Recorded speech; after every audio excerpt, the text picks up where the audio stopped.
po, good morning po muli sa inyo. Ito naman yung back officer na tatalakay ngayon sa klase ng kaso ng kabataan. Ngayon po ang pag-aaralan po natin o tatalakayin natin ay ang tungkol sa CAR o Children at Risk. Ito po yung mga kabataan na nasa delikado pong mga kalagayan.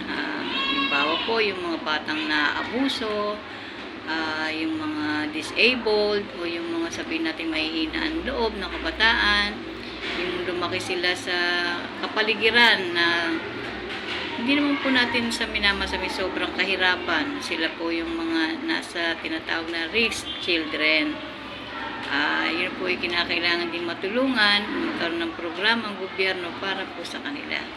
Kasama na rin po dito yung mga na-out of school youth na mga bata na nasa edad 18 pababa.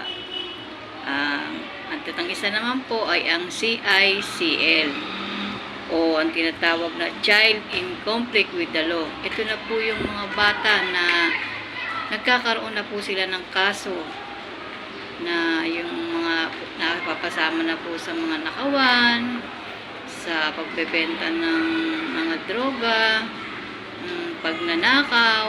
Kumbaga, sila po yung tinatawag natin na bata pa pero gumagawa na po ng krimen. Bukas po tatalakayin natin kung ano yung mga magiging kaso nila. Kung sila ba ay madadala sa Bahay Pag-asa, ilang taon ba bago maipasok o makasuhan. Yan po ang ating tatalakayin bukas. Salamat po.